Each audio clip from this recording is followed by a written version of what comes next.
우리나라와 미국 간의 제11차 방위비 협상 3차 회의가 오늘 오전에 속개됐지만 한 1시간 정도 만에 종료되는 파행을 겪었습니다. 한미 양국 협상 대표가 별도 브리핑을 통해 상대방 제안을 비난하는 상황까지 발생하면서 협상 전망은 더 불투명해졌다는 분석입니다. 취재기자 연결해서 협상 분위기 더 알아보겠습니다. 왕선택 기자. 네, 왕선택입니다. 자, 방위비 협상이 파행을 겪었는데 오늘 상황이 어떻게 전개된 건지 요약해 주시죠. 네, 오늘 회의 오전 10시에 국방연구원에서 시작이 됐는데 11시가 조금 넘은 시간에 협상이 종료됐다는 소식이 전해졌습니다. 협상 시작 1시간 만에 종료가 됐고 또 무엇보다 후속 회의 일정도 잡지 못했기 때문에 3차 회의는 파행으로 기록되게 됐습니다. 우리 정부는 협상 종료 직후에 짧은 보도 자료를 내고 미국 측이 새로운 항목 신설 등을 통해 방위비 분담금이 대폭 증액돼야 한다는 입장을 보였지만 우리는 과거 특별협정 틀 내에서 총액이 결정돼야 한다는 입장을 강조했습니다. 이에 대해서 미국의 제임스 드하트 협상 대표가 오후 1시쯤에 긴급 기자 브리핑을 자청을 해서 한국 측의 제안이 공정하고 공평하지 않았다면서 공개적으로 비난했습니다. 드하트 대표 발언을 잠시 들어보시겠습니다.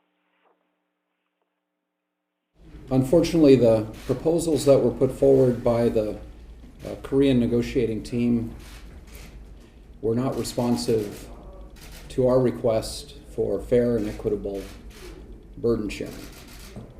As a result, we cut short our participation in the talks today.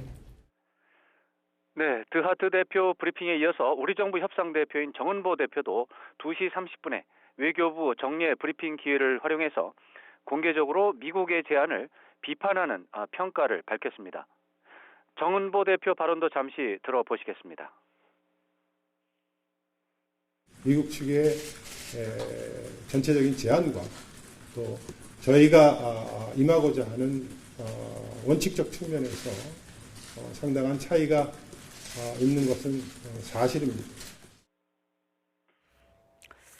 네, 왕선택 기자. 자, 한국과 미국 간의 방위비 분담 협상 매번 쉬웠던 적이 없었던 것으로 기억을 하는데 하지만 이렇게 또 협상 대표가 상대방을 비난하는 상황은 없지 않았습니까? 네, 제가 2002년 이후에 대부분의 방위비 협상 상황을 지켜봤습니다만 이런 일은 처음이다 이렇게 말씀드려야 되겠습니다. 과거 한미 방위비 분담금 협상 과정에서 양국이 가장 심하게 충돌하는 것은 2005년 협상으로 알려져 있습니다. 당시 노무현 대통령이 분담금을 올리지 말고 오히려 깎아라라는 지시를 했고 이에 따라서 방위비 협상 우리 정부 대표단이 미국과 격렬하게 협상을 벌여서 결국 분담금을 2년 동안 올리지 않고 동결하는 그런 결과를 만들어낸 적이 있습니다. 이 시기에 한국과 미국은 내부적으로 상당히 충돌을 벌였는데 이것이 외부에 노출되지는 않았었습니다. 전례 없는 일이 이번에 발생한 것은 우선 미국 협상 대표들이 도널드 트럼프 대통령의 지시에 따라서 터무니없이 많은 금액을 달라고 요구하기 때문으로 보입니다. 미국의 협상 대표들도 황당한 요구라는 것을 알고 있지만 트럼프 대통령의 지침을 따르고 있다는 점을 보고하기 위해서 과잉 행동을 하는 것으로 분석됩니다.